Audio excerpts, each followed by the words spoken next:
Hello, my friend. Today I will tell you another long-forgotten legend.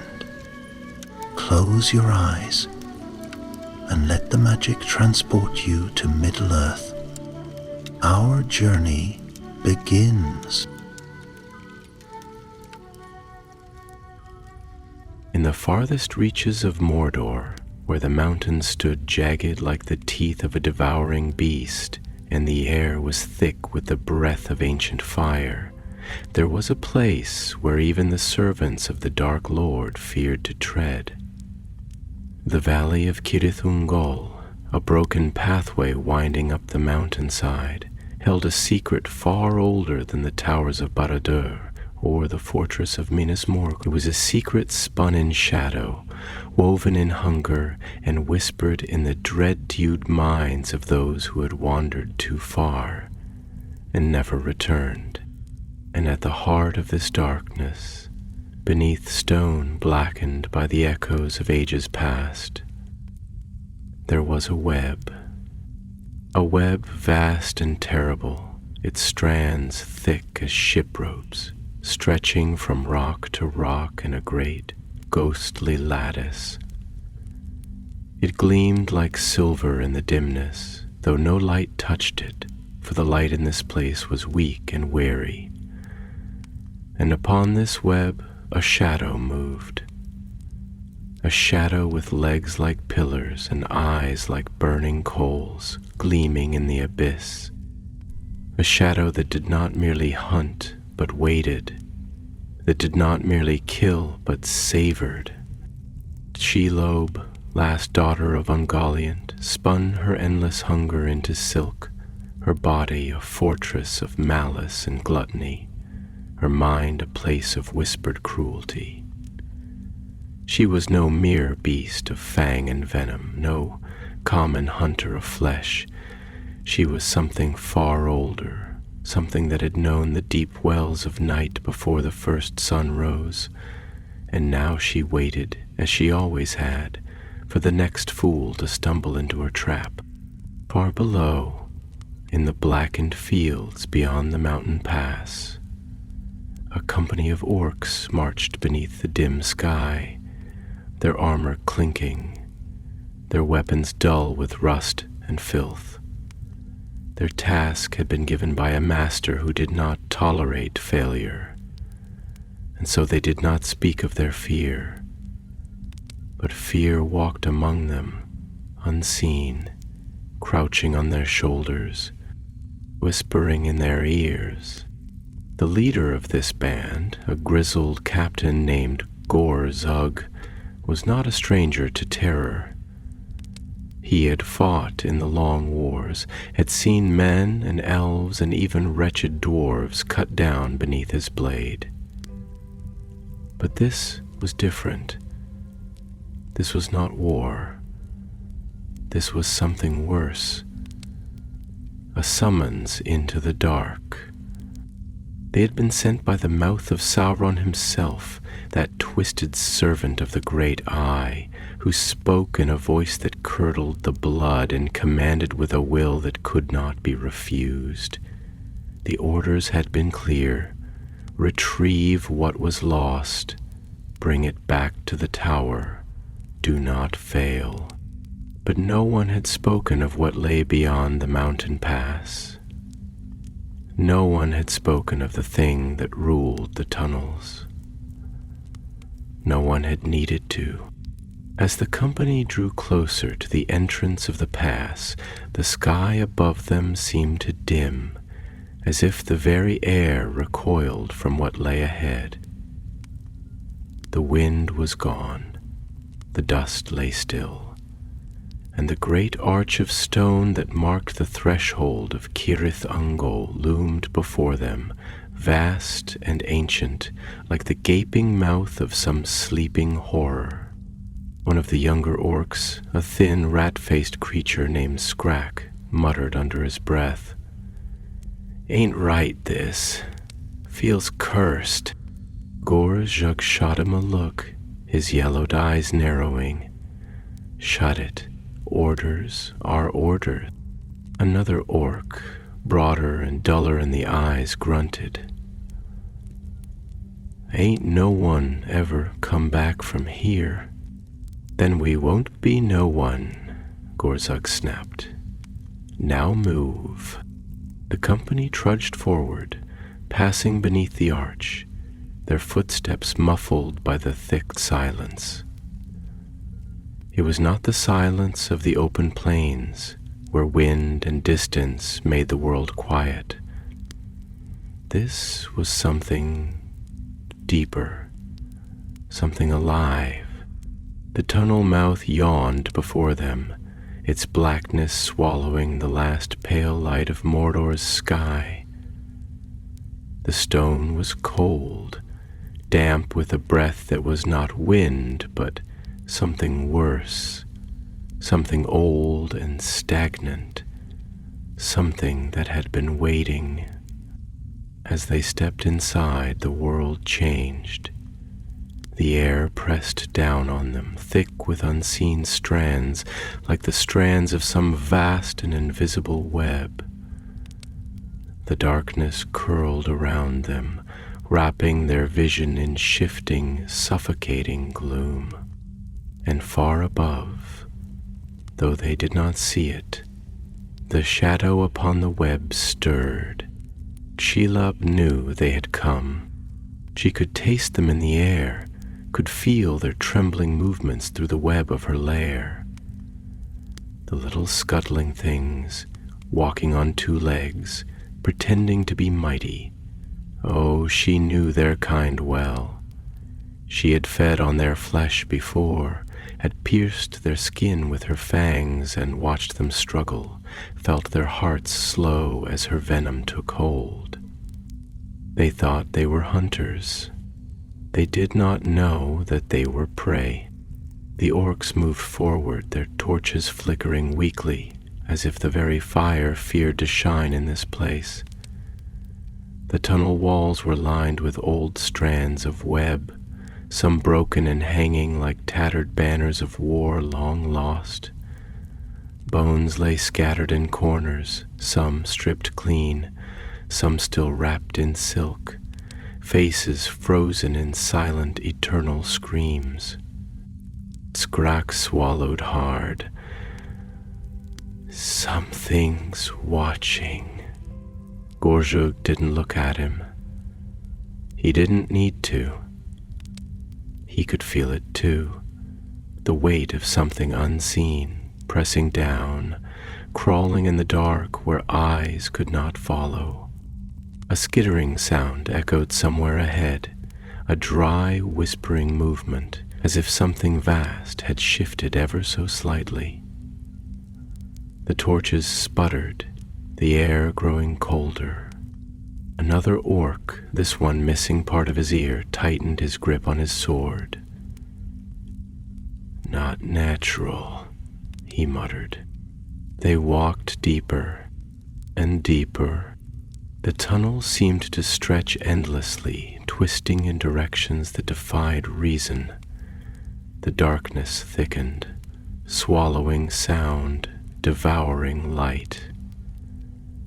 It was not the dark of a simple cave, nor the shadow of the lands above. It was deeper, hungrier. Gorz could feel his own breath tighten, the weight of the air like silk on his skin. And then, ahead of them, a shape, not a thing of stone nor a trick of the dark, a shape vast and terrible, poised within the deepest webs. It did not move, not yet, but its eyes, oh, its eyes, glowed in the blackness like embers buried in an ocean of night. Shelob had waited long for fresh meat, and now they had come to her. She did not rush, she did not lunge, she did not need to. Instead, she whispered, a sound so soft it was almost imagined, a hiss that curled through the air like silk through fingers, a voice that was not words, but hunger, a promise spun into shadow. The orcs froze. The web trembled.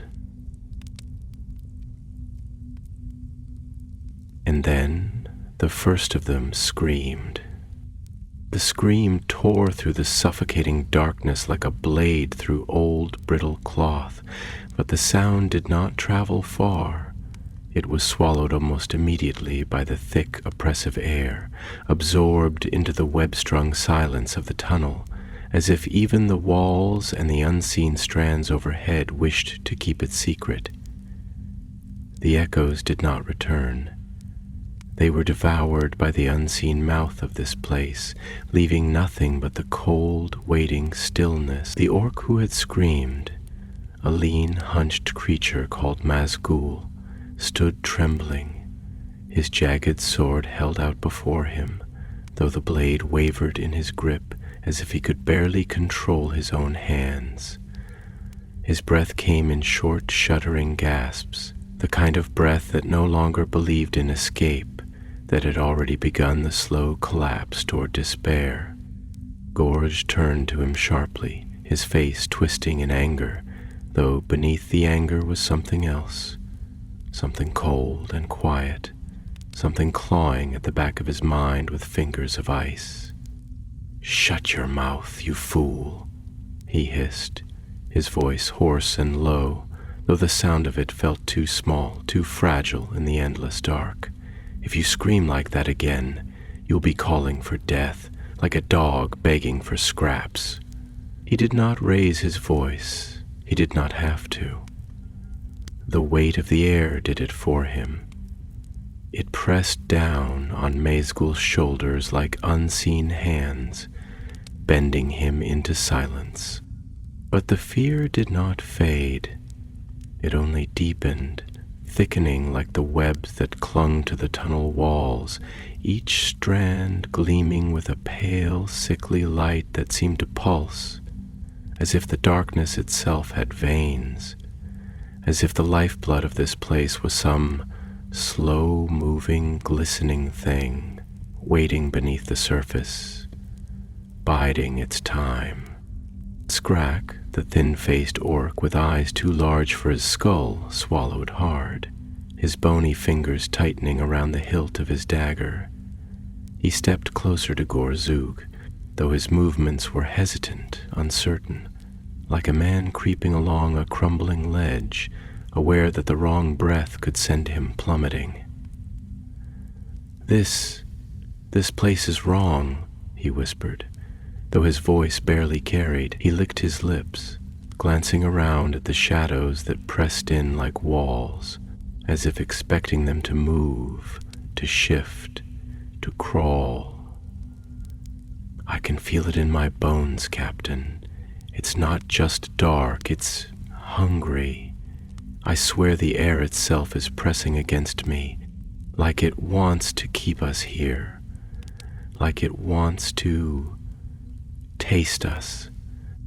Gorzug exhaled slowly through his nostrils, though it did not ease the tightness in his chest, nor did it banish the feeling that Scrack's words had stirred something deeper than fear, something colder, something that whispered to him in a voice he had no desire to hear. He had fought in wars, had seen the faces of men and elves alike twist in agony as steel bit through flesh, had marched over fields littered with corpses so thick the ground was soft beneath his boots.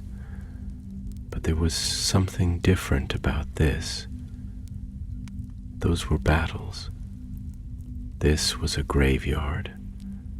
And they were not invaders, they were trespassers. Another sound, a whisper of movement high above, a dry, delicate shifting like silk sliding over stone.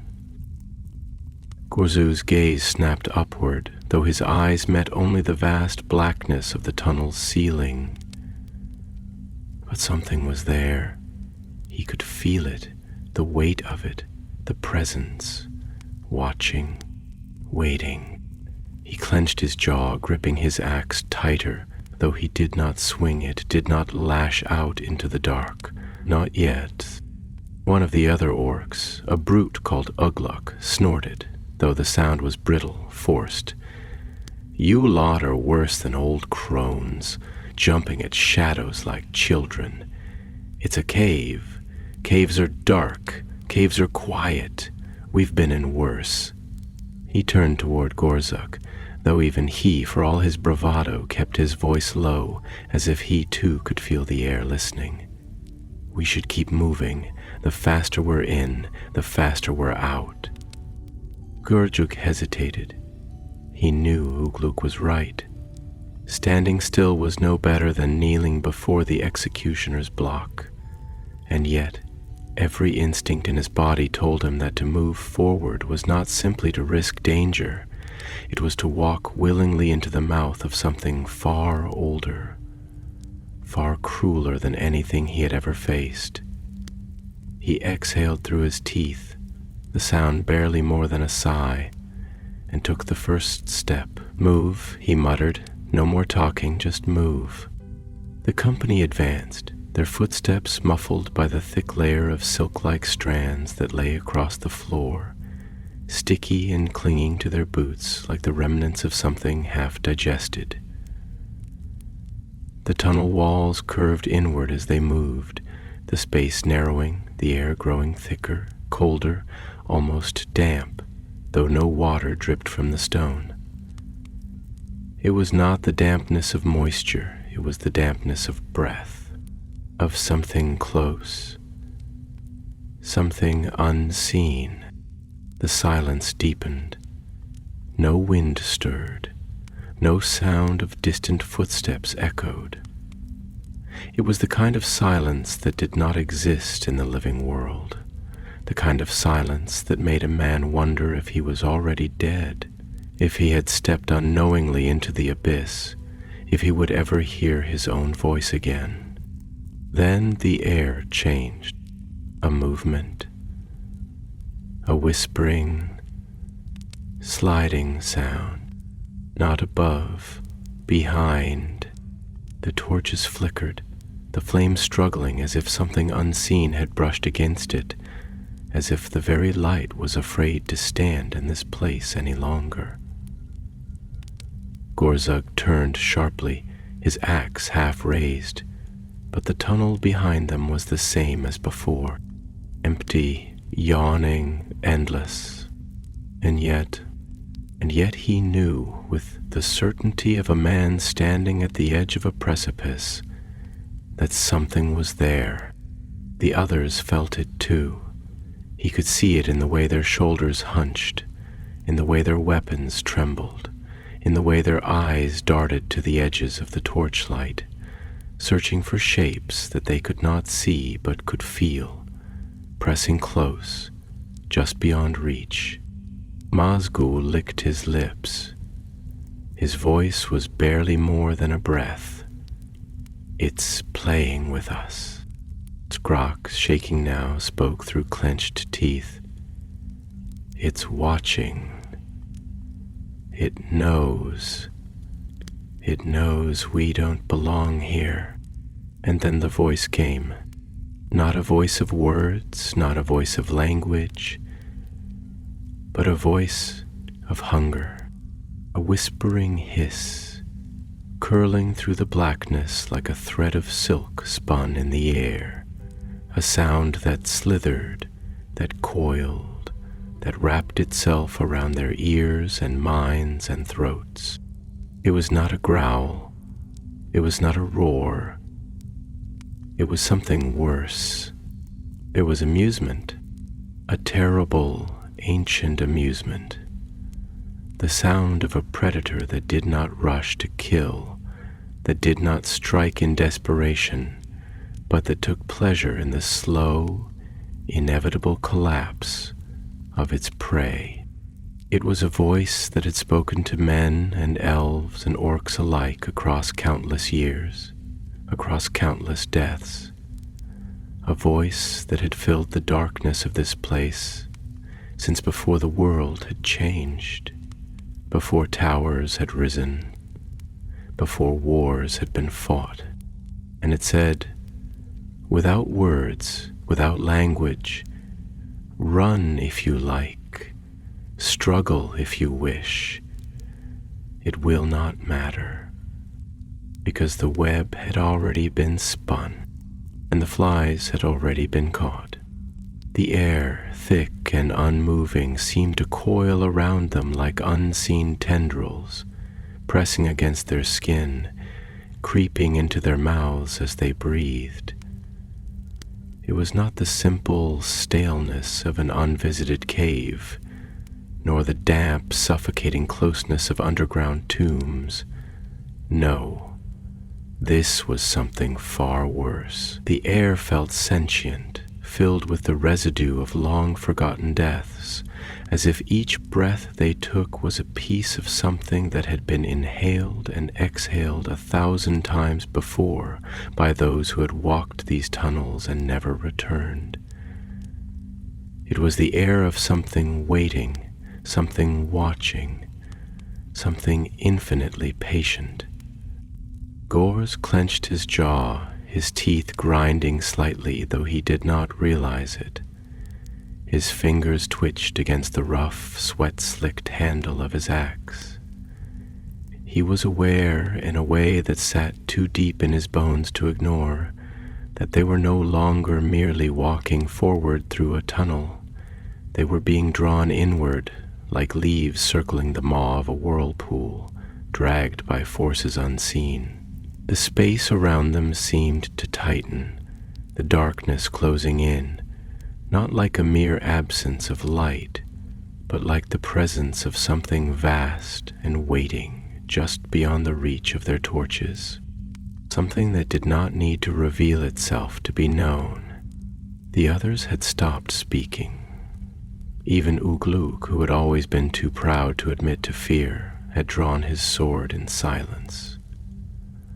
The weapon looked pitifully small, its dull edge barely catching the flickering glow of torchlight, and Gorsley knew. He knew that it would do nothing if it came to that. Steel was made for men, for flesh, for things that could bleed and die. But what if this thing was older than the blade itself? What if it was older than war? Older than the instinct to fight?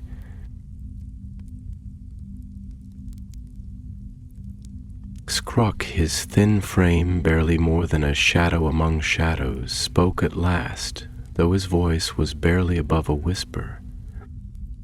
"Do you think," he murmured, his words slow, deliberate, filled with something deeper than fear, something like despair, "that we were sent here to succeed?"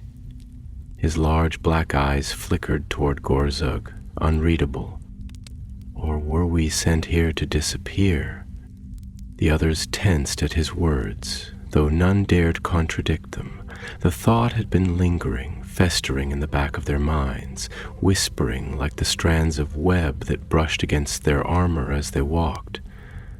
The great eye saw all, or so they had been told. It peered into every corner, left no secrets in its wake. So how could their masters not have known what awaited here? How could they have been sent into the tunnels of Cirith Ungol without knowing they would be walking into something that did not let things leave? Gorzug did not answer at first, though the question sank into him like a blade slipping between the ribs.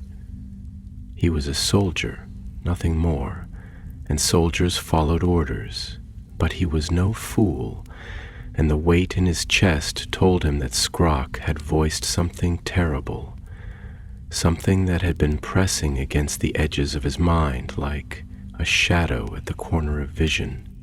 He turned his head slightly, casting Skrak a glance that was not anger nor reassurance, but something in between. Something laced with the slow, creeping realization that perhaps this was not a mission. Perhaps this was an offering. "Keep moving," he said at last, his voice hollow, not because he dismissed the question, but because he had no answer to give that would not taste like a lie. Nazgul's breath hitched, his fingers flexing against the handle of his rusted sword. "If we're meant to die," he murmured, his voice trembling, "then what's the point in walking forward? Why not turn back?" His eyes darted to the tunnel behind them, but the darkness there was no less oppressive, no less watching. His face twisted, his fear raw, unfiltered, pouring from him like water from a fractured vessel. Why keep walking straight into its mouth? Gors took in a slow breath, deep, steady, though it did little to ease the weight pressing on his ribs. He looked at Mezguel, then at the others, their faces barely visible in the half-light, their expressions carved from the same uneasy silence. Then, without answering, he lifted his torch and turned slightly, holding it up to the webbed walls that flanked them. The firelight caught something small, something that gleamed with an eerie, dull shimmer, something that was neither stone nor silk, a face, pale, twisted, barely more than a shriveled husk, its features frozen in an expression of agony so profound it seemed to echo through the walls themselves. The webbing had wrapped tightly around the shape, had hardened like a cocoon of death, preserving the last moment of its existence like a grotesque monument to despair. The skin, where it had not been withered to the consistency of parchment, was smooth, unscarred, untouched by blade or flame. Not rotted, not eaten, drained. Nazgul took a step back, his breath coming in short, panicked bursts, his hand shaking so violently that his sword clattered against the stone.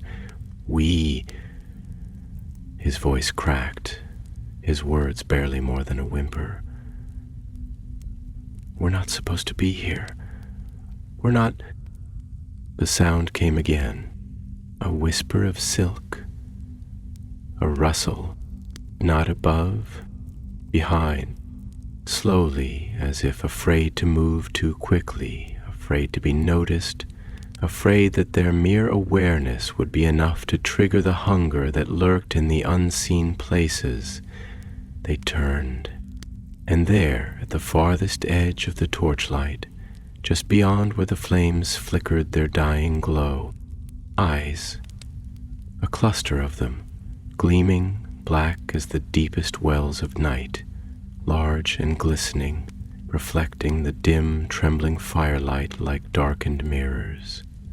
And below them, the outline of a shape so vast, so impossible, that it did not seem to move as something made of flesh, but rather as a shadow, shifting through another shadow, slipping through the darkness like ink bleeding into water.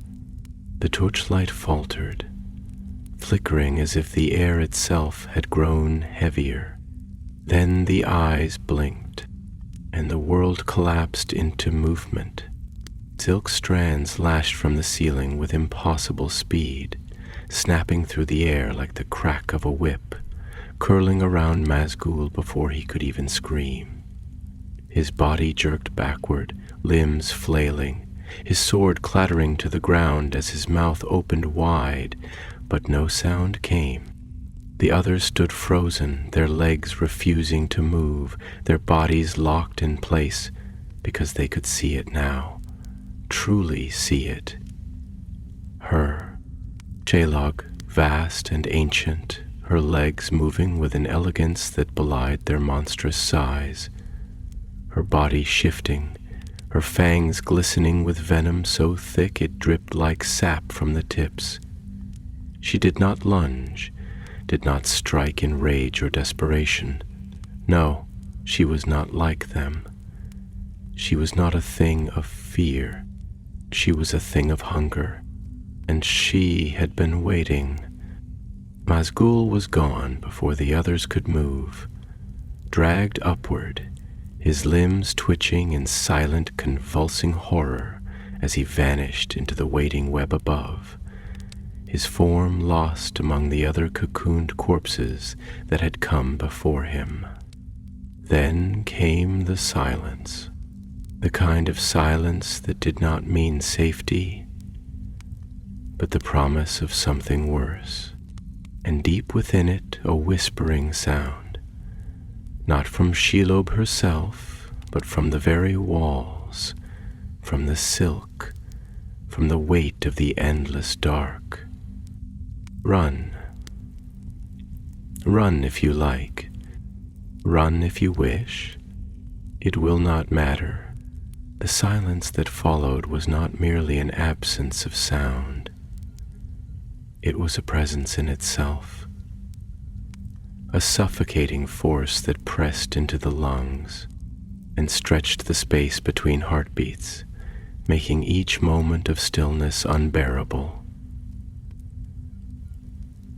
Gorzuk's breath, though slow and measured, felt too loud, too crude for the hush that had fallen over the tunnel. The air was thick with something more than just the weight of darkness, something tangible, something woven into the very walls, into the damp stone beneath their feet, into the webbed strands that hung overhead like the entrails of some ancient thing, long dead but never truly gone.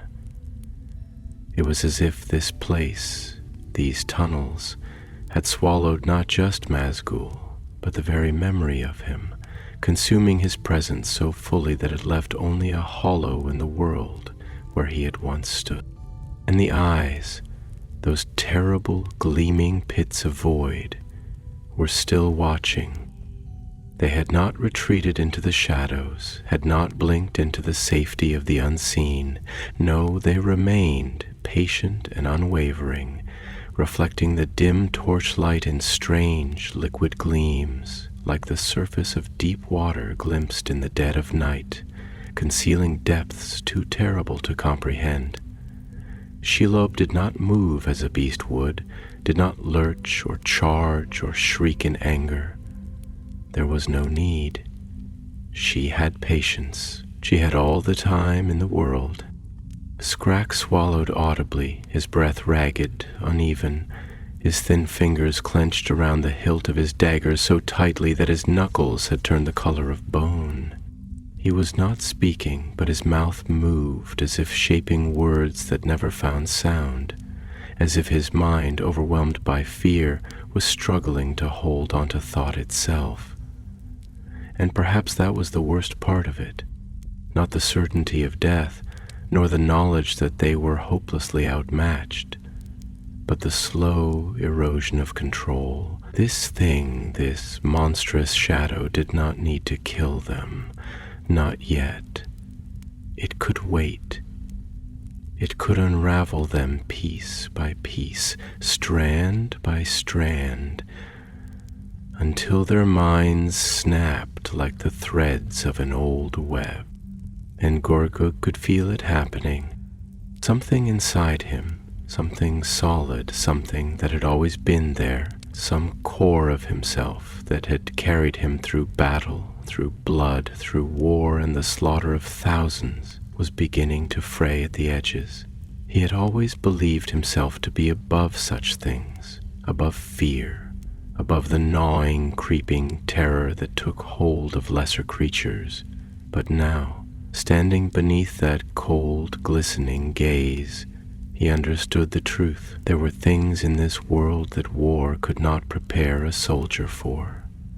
There were things that did not break you with the force of a sword to the gut, but with the slow, steady tightening of a thread around the throat. Ugluk exhaled sharply through his nose, his grip shifting on his sword, the blade trembling ever so slightly despite the strength of his arm. He turned his head just enough to glance at Gorzuk, his voice low, guttural, his words stretched tight with the weight of something unspoken. "We need to move." It was not a plea, nor was it a command. It was something rawer than that, something closer to desperation, held back by sheer force of will. Skrok let out a short, breathless laugh, though there was no humor in it, only the ragged edge of a man whose mind was slipping.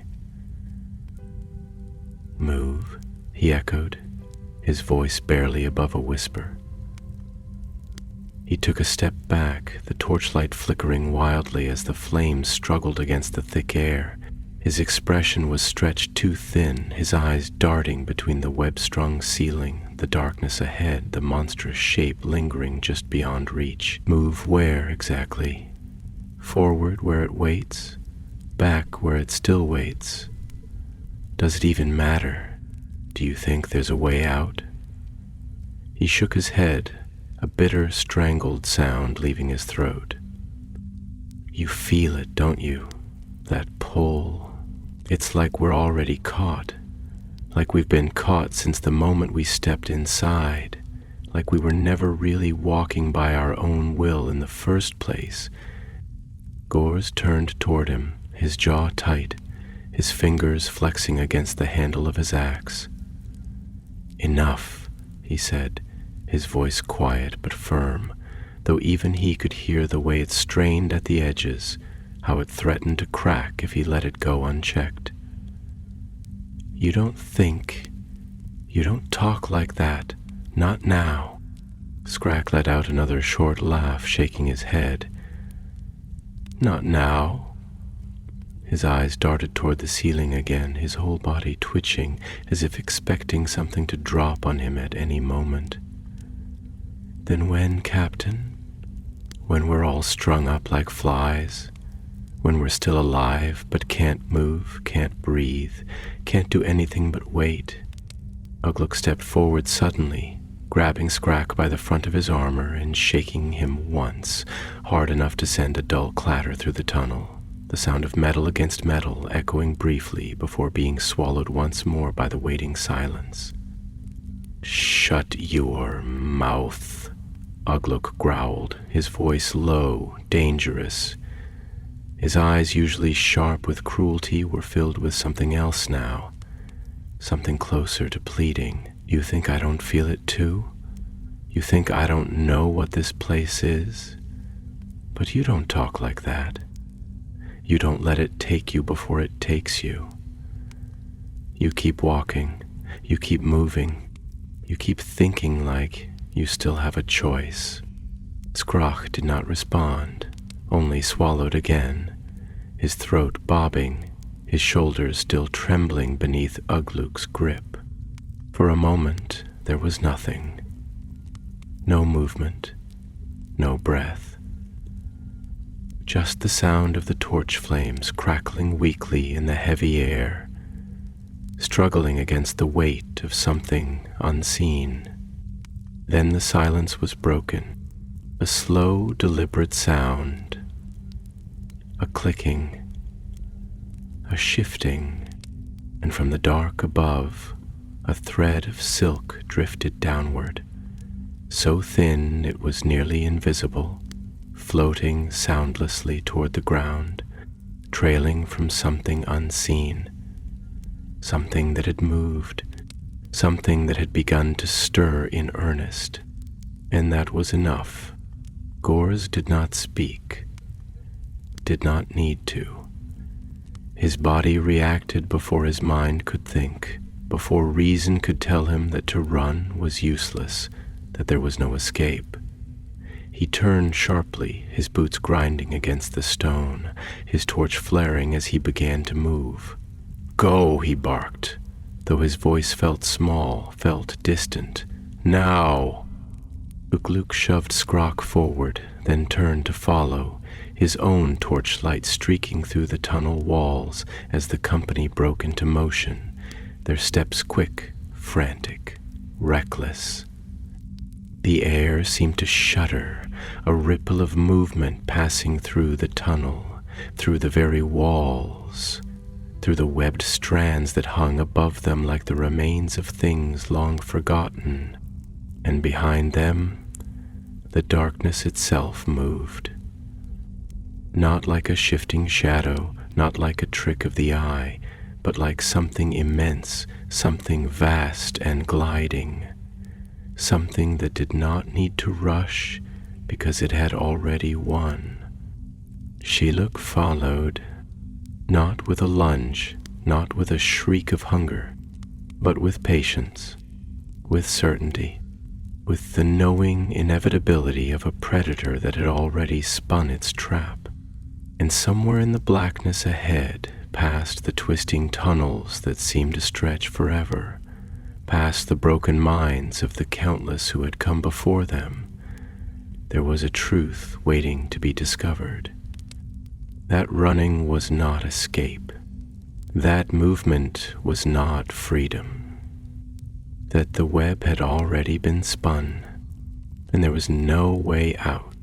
They ran, though the air itself seemed to resist them, thick and clinging, as if the very walls of the tunnel were reluctant to let them go.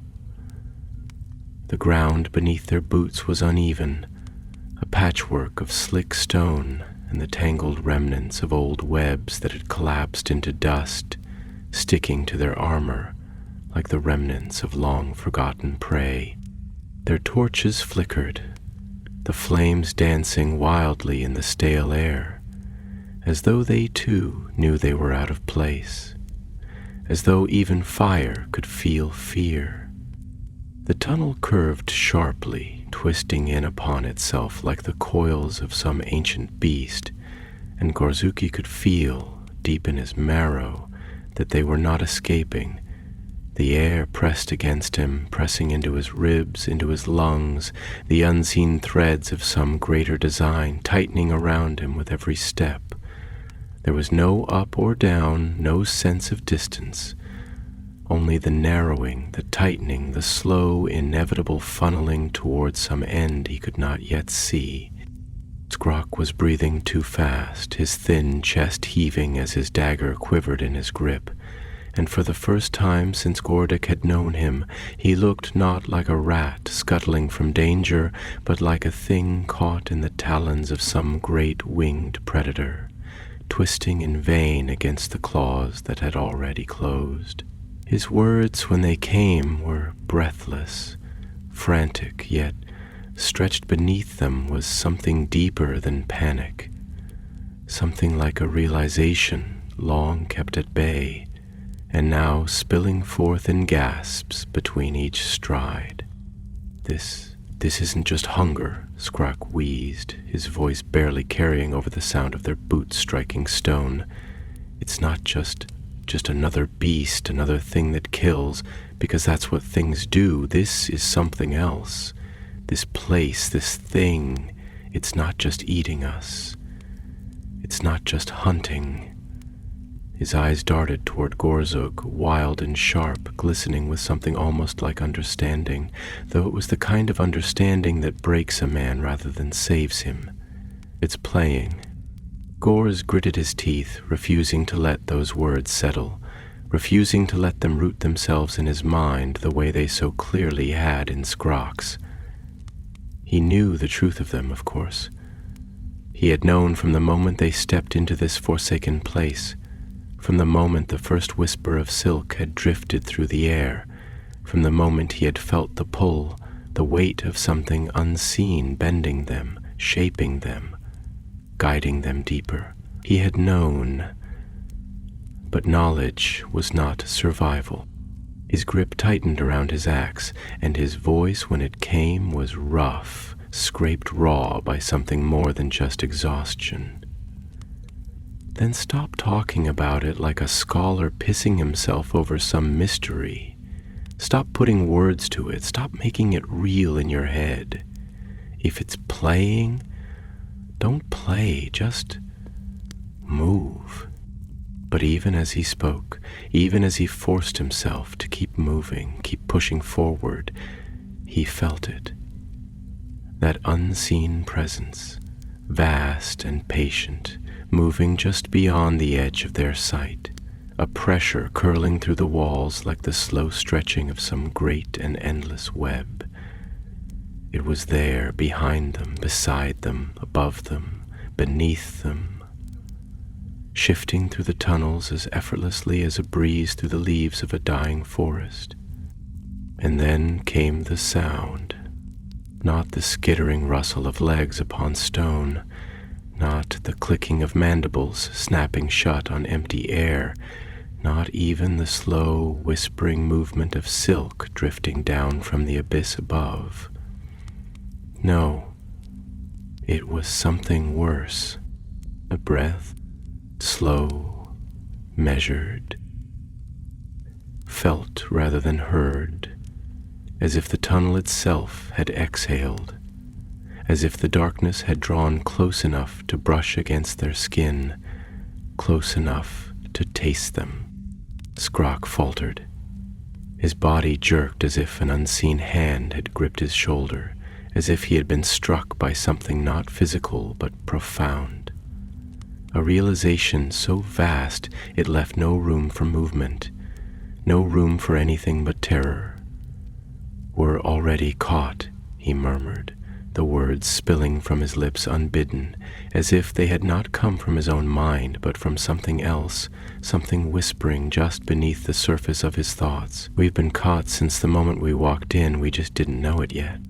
Kuluk, who had been silent since they began their flight, let out a sound that was not quite a snarl, not quite a growl, but something low and raw, something that belonged to a beast that knew it had been backed into a corner. His grip on his sword was iron, his knuckles bone-white. "Then if we're caught, we fight," he spat.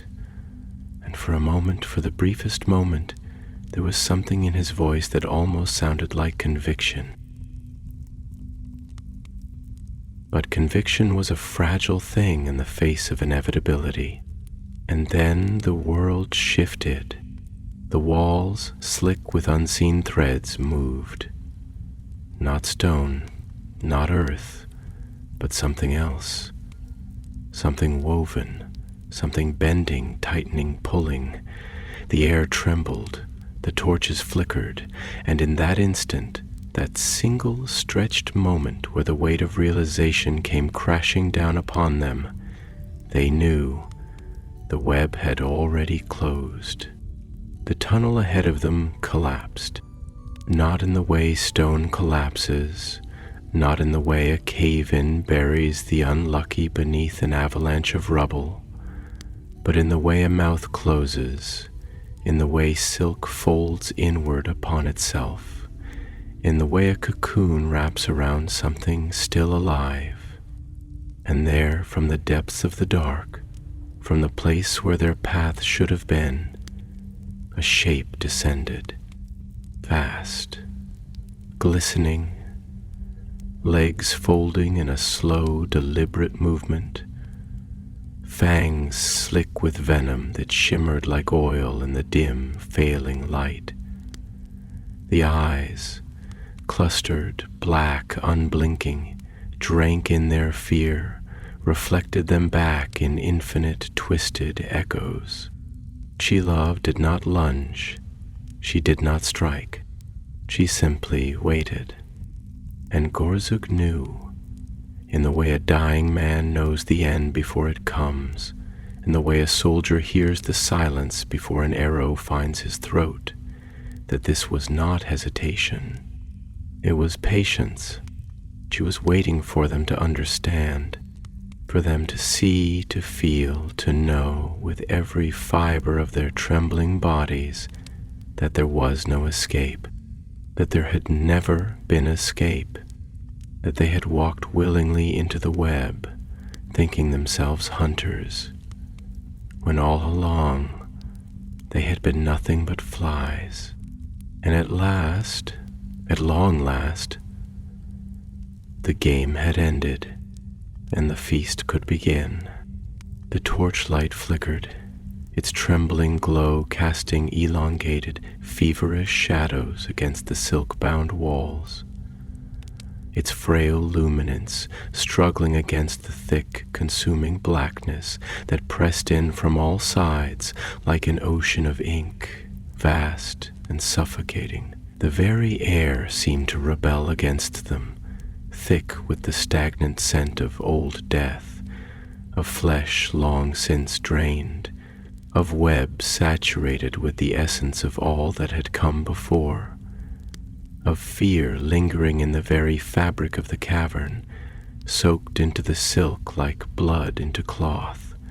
There was no breeze, no whisper of wind to stir the stale atmosphere, yet the sensation of movement was ever present, unseen but palpable, like the slow shifting of something vast and waiting, something patient beyond mortal reckoning.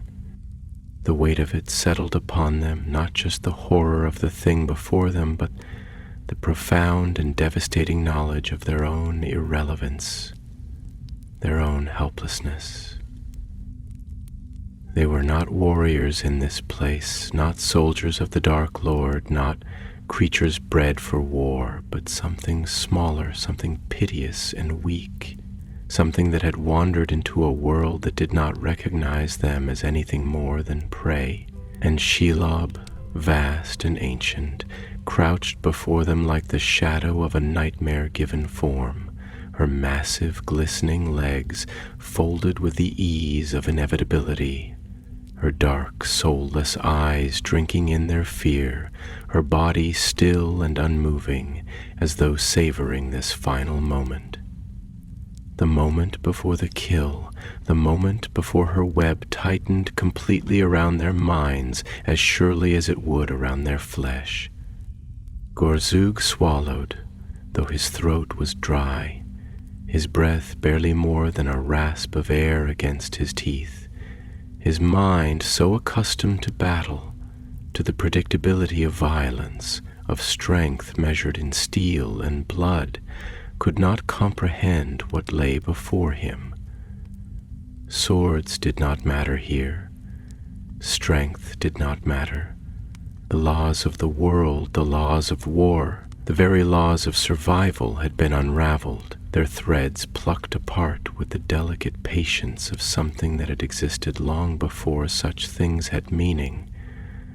And what was left was only this waiting silence, this unraveling terror, this certainty that the moment they had crossed the threshold of this domain, they had ceased to exist in any way that mattered. Skrok's breath was shallow, his thin frame rigid, his dagger trembling so violently in his grasp that the blade reflected the torchlight in erratic, scattered flashes. His fingers locked in the white-knuckled grip of something that no longer believed in escape, but could not yet accept the absence of it. His eyes, wide and unblinking, darted toward Gorzug, searching, pleading, desperate for something, anything, that could make this make sense, that could pull him from the abyss into which his mind was spiraling. His voice, when it came, was raw, hoarse, stretched thin over the jagged edge of hysteria. We're nothing to it, he whispered, the words barely more than a breath, yet carrying all the weight of his breaking sanity. Do you understand, Gorzug? Do you see? We are not warriors. We are not soldiers. We are not even meat. We are moments. We are the spaces between breaths, the flicker of a candle before it gutters out. We are entertainment for something that does not need to kill, but simply wants to. His voice hitched, his chest heaving as if suffocating on his own thoughts. It's not hunger, not in the way we understand hunger. It's amusement. It's cruelty stretched into eternity. It's a thing that does not need but still takes, and it enjoys it. Gorz clenched his jaw, something raw and terrible clawing at the back of his mind, something that refused to be spoken, refused to be acknowledged, because if he did, if he let that thought take root, then he would break. And breaking was death, not death as he had always known it, not the death of the battlefield where a man's life ended in fire and steel, where death was earned, fought for, where it mattered, but death that was not even death at all, death that was nothing more than the absence of existence, death that did not leave a scar upon the world, did not leave a memory, did not leave anything. His grip tightened around his axe, though he knew that it would make no difference, that it was as useless in his hands as Scrack's shaking dagger, as Ugluk's dull blade, as all of them. And yet, still, his body refused to accept it, because he had always fought. He had always stood, even in the face of certain loss, because fighting was what made him something. And if they stopped fighting, if they stopped resisting, then they would be what Shelob already knew them to be. Nothing. Ugluk inhaled sharply through his nose, his fingers flexing against the hilt of his sword, though there was no certainty left in his grip. No fire, only the remnants of a belief that had already begun to collapse in on itself. His eyes flicked toward Gorglug, and for the first time, the great brute's voice lacked the strength that it always carried, the force that had driven him forward in war after war, kill after kill. Instead, it was uncertain, and that was more terrifying than anything else. "If there's no way out," Ugluk murmured, his voice slow, measured, as though speaking too quickly might unravel him completely, "then what do we do? What's left, Gorzak? If we're already caught, if we're already dead, then what does it mean to fight?" Gorzug exhaled, his chest tight, his pulse a steady, hammering drumbeat behind his ribs. He forced himself to meet Ugluk's gaze, forced himself to find something, anything, that could be shaped into an answer, into a command, into a purpose. And yet, even as he searched, the truth loomed before him, vast and endless and impossible. There was no answer, because nothing in his life had ever prepared him for this. Shelob moved. Not a lunge, not an attack, just the slow, deliberate shifting of one massive leg, the faint rustle of silk-draped stone, the quiet, inevitable rearranging of a world that no longer belonged to them. And Gorzug felt it, the web tightening, the end closing in. His fingers flexed around the handle of his axe, his jaw locking, his breath pulling in deep, sharp, ragged through clenched teeth. If this was the end, then it would not be theirs. Not yet. Not while he still had breath. His voice, when it came, was not loud. It was not filled with rage or defiance. It was calm, measured, determined. "We move," Gorzug said, his tone cold, final, absolute.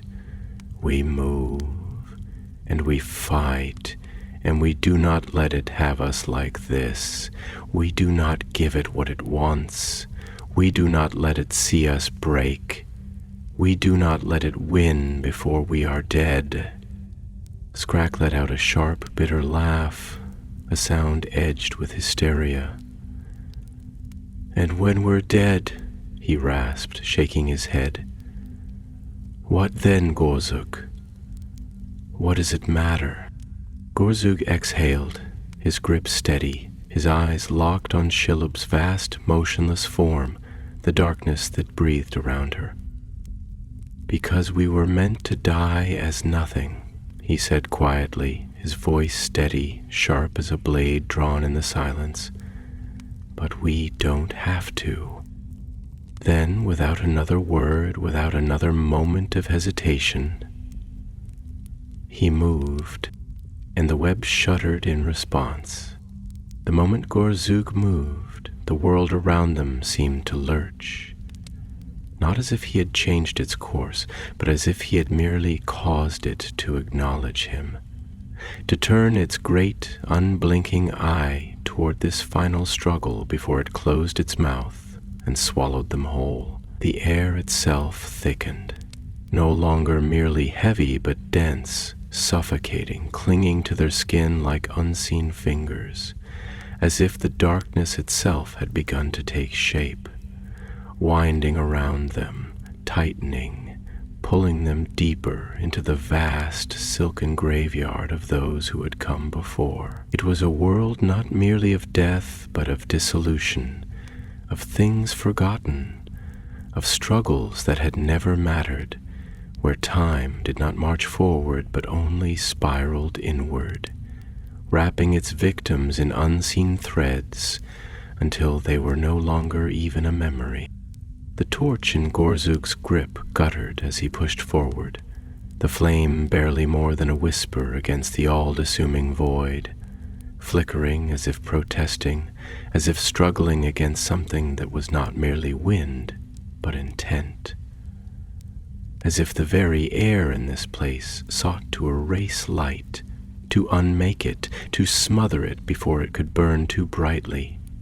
And, in the flickering glow, the shape of her, of Shelob, shifted, not lunging, not attacking, but merely adjusting, one great glistening leg shifting slightly, a movement so slow, so deliberate, so effortless, that it did not speak of urgency, nor of aggression, but of certainty.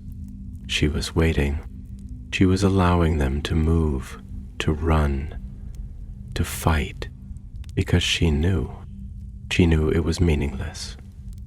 And that, Gorzug thought as his boots struck the web-draped stone, as the air grew thicker, as the tunnel walls seemed to breathe, was the most terrifying thing of all. Not the fangs, not the eyes, not the venom that dripped in slow, thick rivulets from her waiting maw, but the understanding in that slow, measured patience. This was not a battle, not a struggle between two creatures of strength, not the desperate clash of prey and predator. This was a moment she had seen countless times before, and every time it had ended the same way.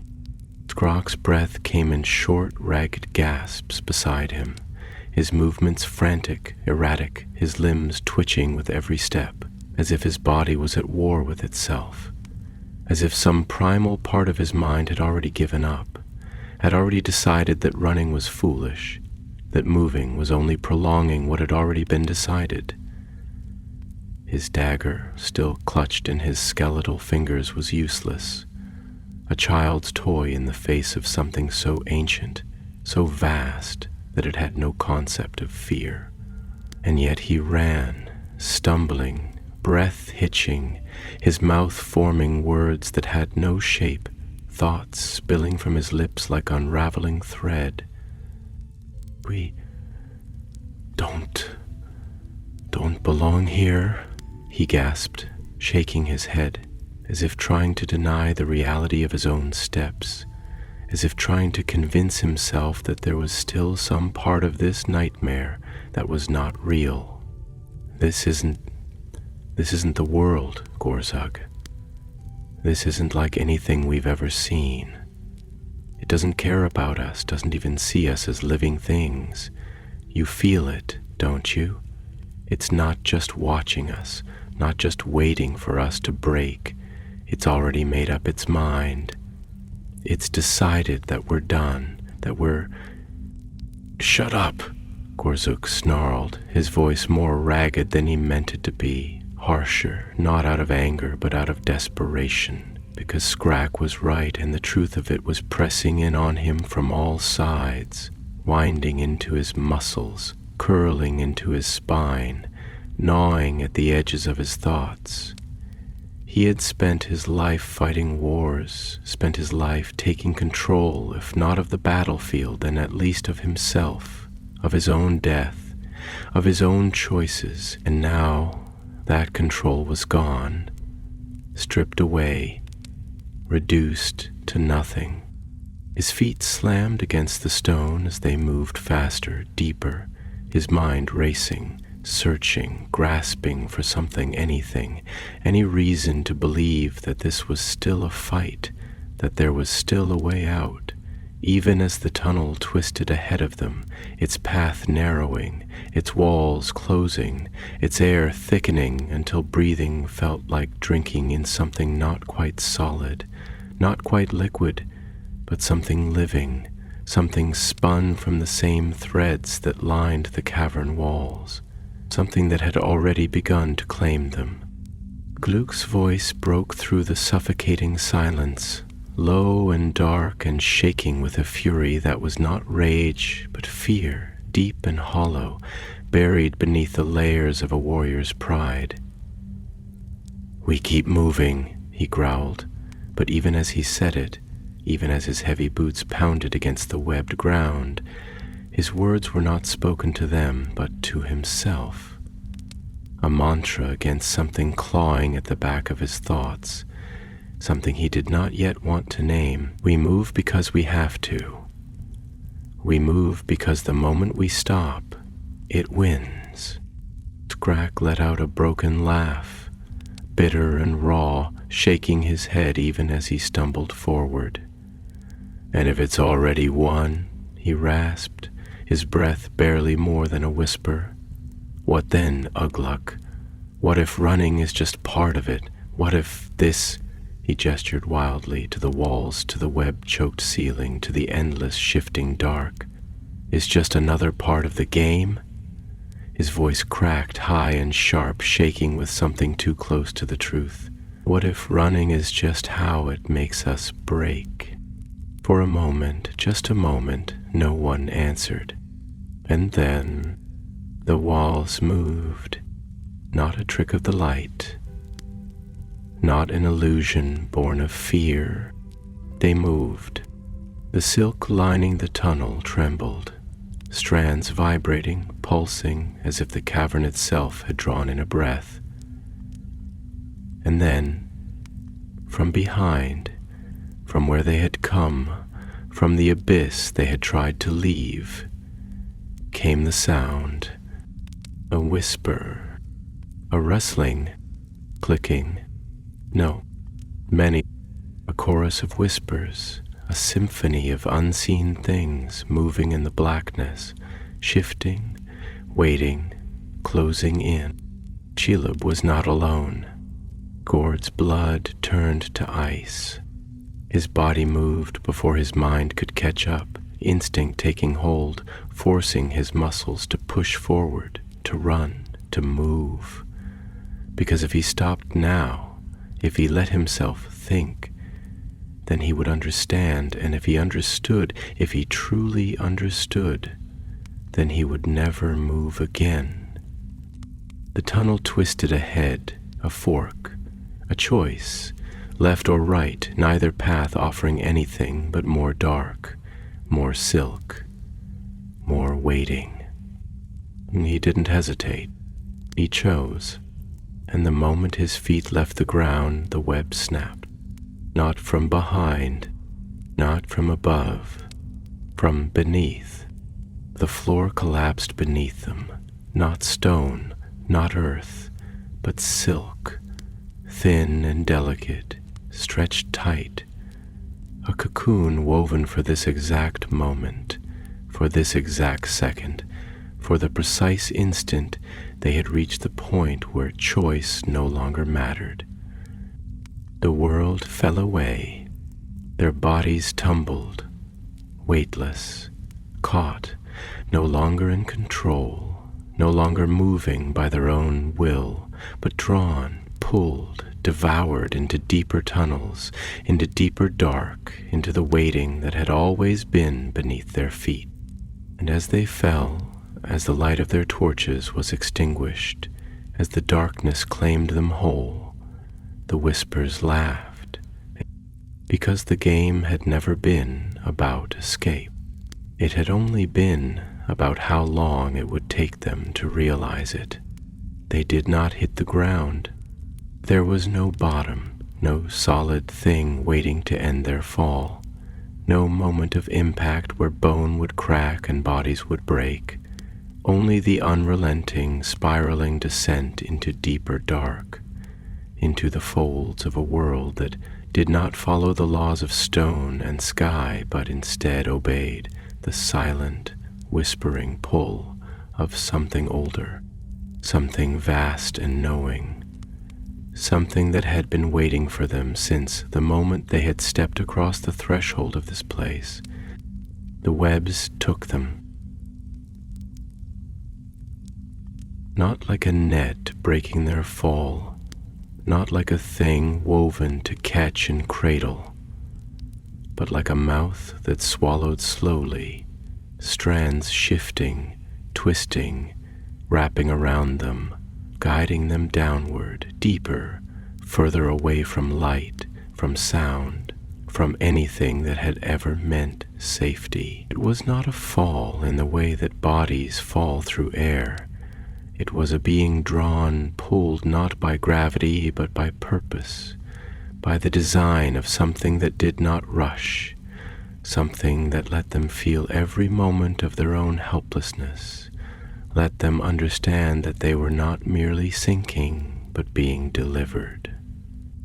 Gorgs could not move. His arms, his legs, his fingers, his breath, all caught, all held, all stifled by the strands of silk that clung not just to his limbs, but to his chest, his throat, his mouth, the thick, fibrous mass wrapping around his face, pressing against his skin, pulling at his breath as if it were feeding from it, drinking it in. And the more he struggled, the more he fought, the more the web tightened, like a thing that did not simply hold but responded, like something that had its own slow, patient intelligence, that had trapped things like him so many times before that it knew exactly how to resist them, how to let them struggle just enough to feel it, just enough to let them understand that they were not free, had never been free. A muffled cry came from somewhere in the abyss below. Scrock, still conscious, still aware, though his voice was barely more than a choked gurgle, his words lost beneath layers of silk, his movements frantic but meaningless, his thin limbs twitching like a fly that had not yet realized it was already dead. Ugluk somewhere nearby, his body fighting, his voice silent, his thoughts locked away in the brutal, crushing realization that no amount of strength, no amount of war, no amount of rage could break something that had been spun from hunger itself. And Shelob waited. She did not move. Not yet. She did not need to. They were not ready yet. They had not yet reached the moment when struggling would stop.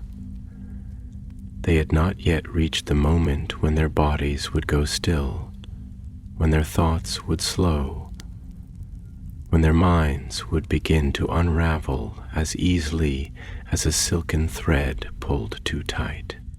No, this was the moment before, the moment where they were given time, time to feel it, time to understand, time to know what it was like to be prey. And that was the horror, not the webs, not the dark, not even the vast, hulking nightmare of the thing that waited above them, nor the endless, suffocating blackness below.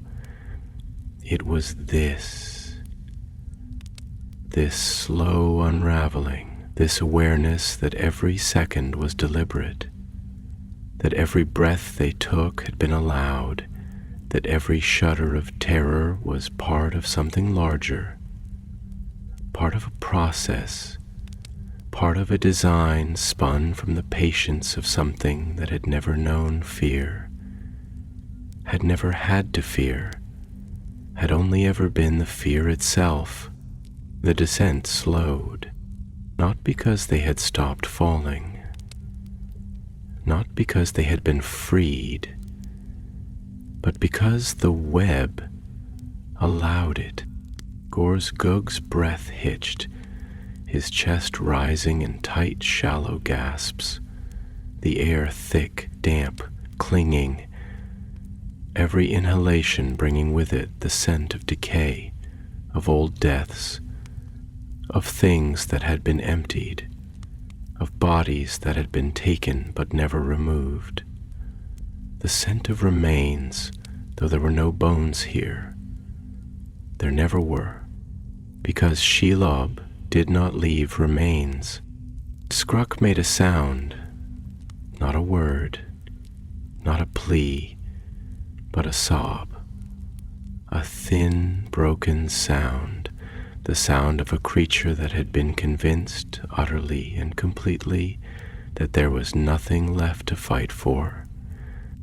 Gorz felt it too, felt the futility, the weight of inevitability pressing into him, threading through his limbs, winding around his heart like the very silk that bound him.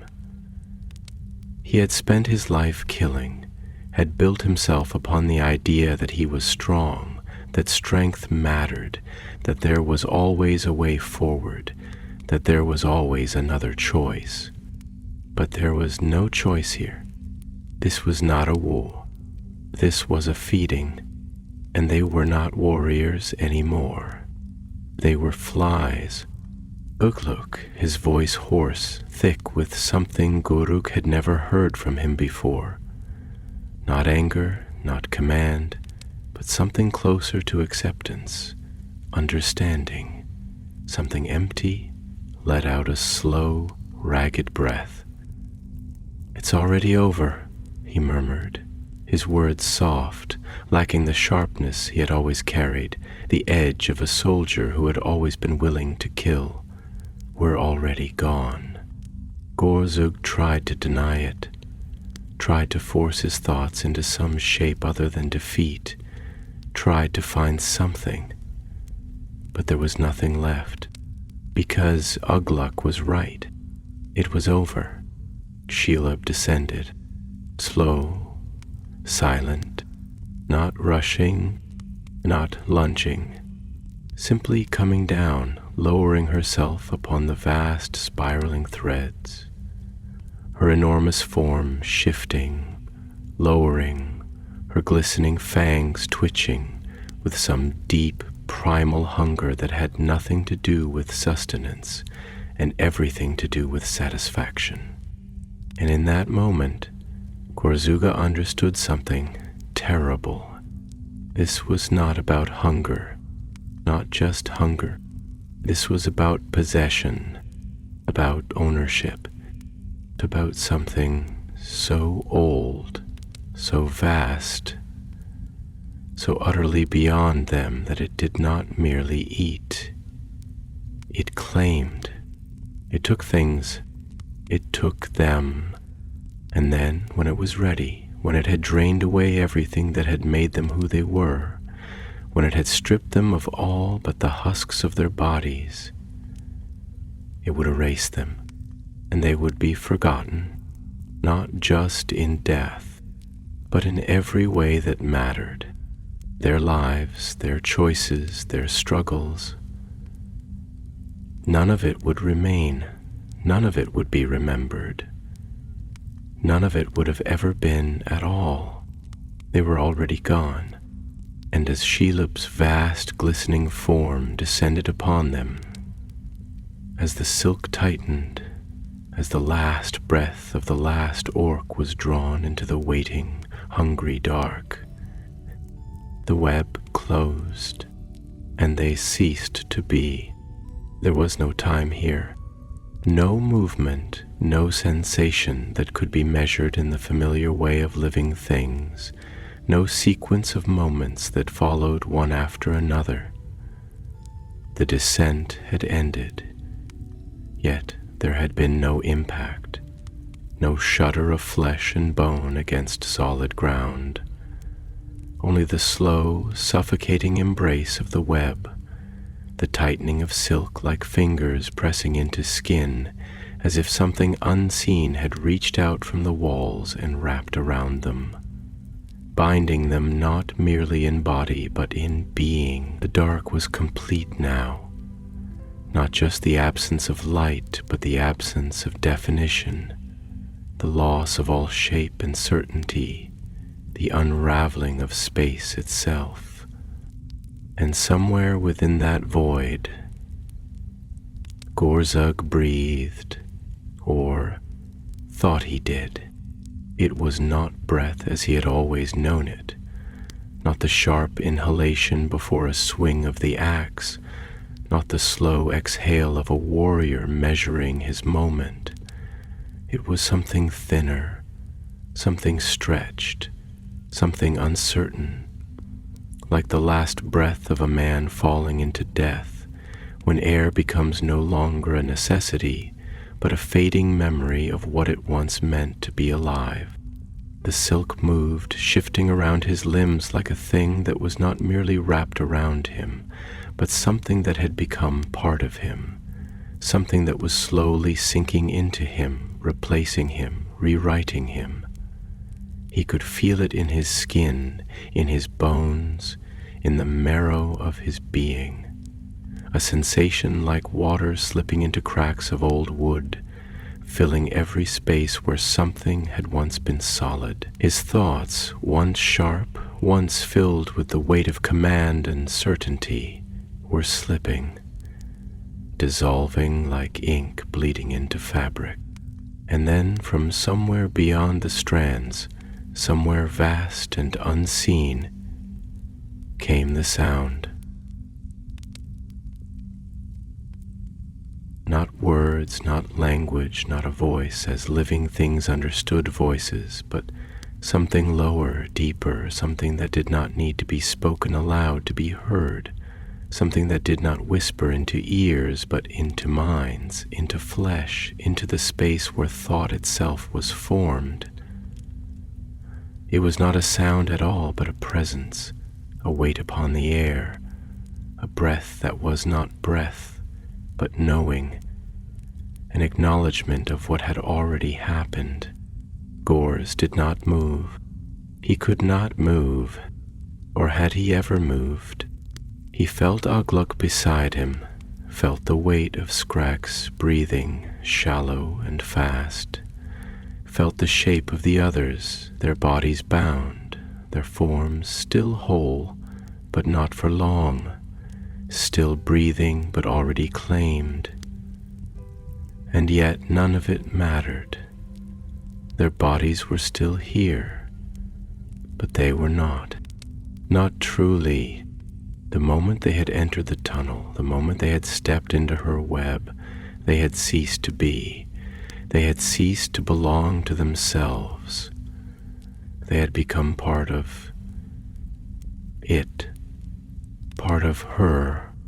And then came the thought, a terrible, overwhelming certainty that did not come from himself, but from something far greater, something that had waited patiently for this final moment to let the truth settle into his unraveling mind. This was not just a web. This was not just a lair, a hunting ground, a place where things entered and never returned. This was a nest, a womb, a place where the world ended and was woven anew. The silk tightened, not merely around his body, but around his thoughts, around the fragile remnants of who he had been, around the places where memories were stored, around the words he had once spoken, around the things he had once believed.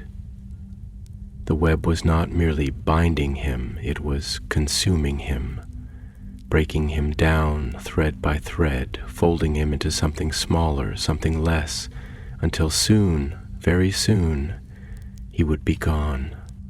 But not dead, never dead. That was the horror of it.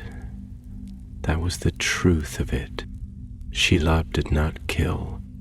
She kept, she preserved, she emptied things out, drained them, hollowed them, unraveled them, and then left them hanging in the quiet dark, their bodies nothing more than husks, their minds still present, still aware, still trapped, their thoughts growing slower, thinner, stretched into the silence until they were little more than whispers in the strands, echoes of themselves, ghosts caught in silk, remnants of what had once been men, beasts, orcs, elves.